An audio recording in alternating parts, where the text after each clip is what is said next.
电钻一响，黄金万两。大家好，我是安装工小米。这两天呢也出不了门了，大家知道啥原因？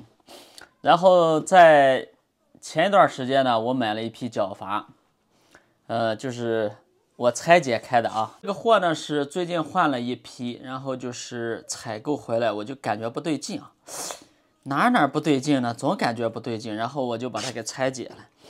这1、2、3、4、5，大家应该对角阀了解的人啊，对这些东西应该不陌生的。但是这是个什么东西呢？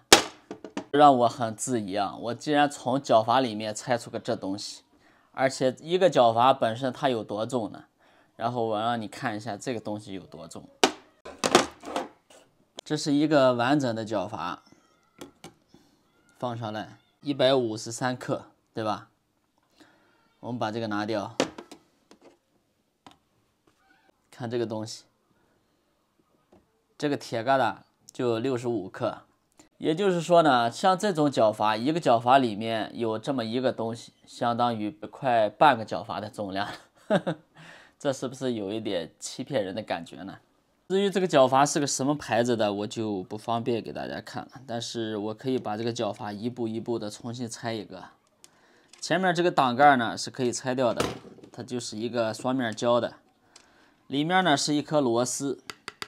有时候我们角阀这个手轮松了以后，可以把这个螺丝紧一紧就可以了。先把这个螺丝拧出来，我让你看一下这个铁疙瘩的隐藏的位置啊。螺丝拆掉，把这个手轮拔出来，好像你也明显的看不出什么，看到吗？它里面做了一个铁片，做了一个挡盖。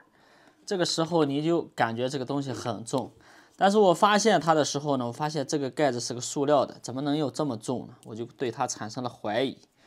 现在我们把它敲出来，哎，出来了，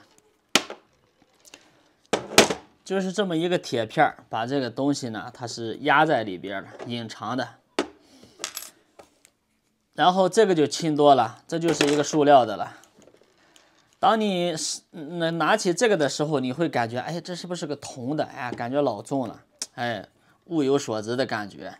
当你把这个拆出来以后，你看它轻的，一吹就跑了。现在的商家真的是无孔不入，哎，平时我们买那种合金角阀，对吧？天天上一当，当当不一样，对吧？合金角阀现在大家觉得不能用了，转向这个用铜角阀。本以为呢，说是这是一个大分量的啊，这是个大重量的角阀。本以为它这个重量全部都是用在这个铜体上，你万万都想不到它里面加了一个铁疙瘩。也就是说呢，这种角阀呢，铜类的角阀，它的重量只加在这里了，铜体上是没有任何加的。然后这里边呢是一个阀芯，这个阀芯呢可以拆下来的。如果有漏水的角阀，可以换阀芯。这就是我们经常发视频，哎，这个角阀有必要拆吗？漏水换个阀芯，说的就是这个东西。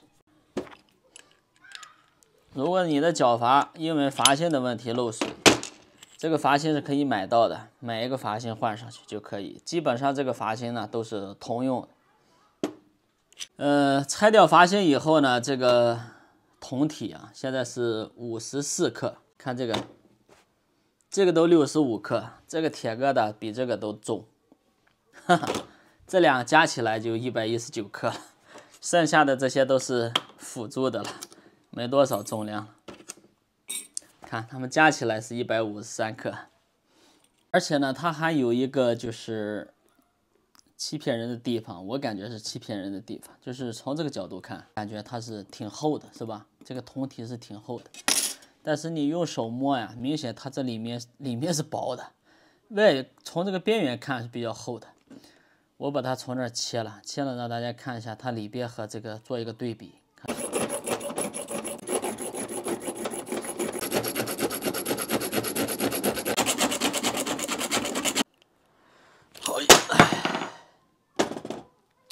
然后现在我们可以做一个对比了，这是我们掰断的，因为只有这一段是掰断的，这是它真实的厚度。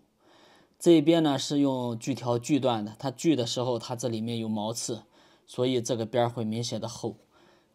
只有这个边呢是它真实的厚度。这样直观的看呢是比较薄的，然后我们用这个尺子做个对比，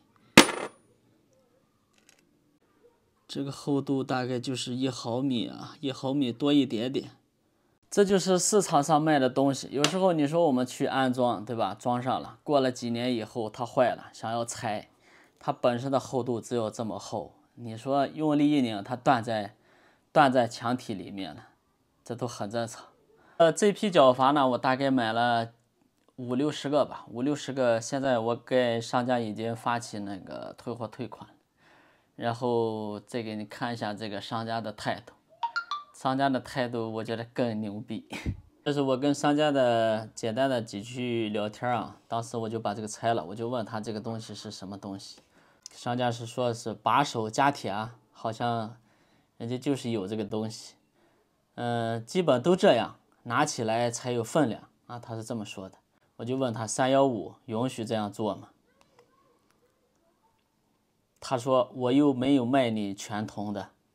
这可能就是存在漏洞了。然后我给他称了一下，我跟他说，我说这就是个笑话吧，给个说法吧。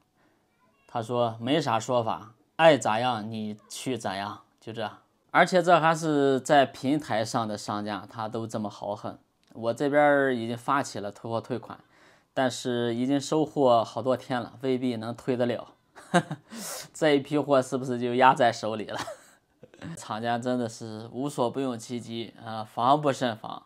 我们还是搞安装的，基本上对这个东西了解。你作为一个消费者的话，分不清哪个是铜的，哪个是合金的，哪个是不锈钢的，那你上当受骗的几率就更大。我这个已经发起退货退款了，但是因为时间的原因，已经过去几天了，未必退得了。那退不了这批货，可能也就砸在手里了。给大家就是做个提醒吧，买这些东西的时候还是要注意。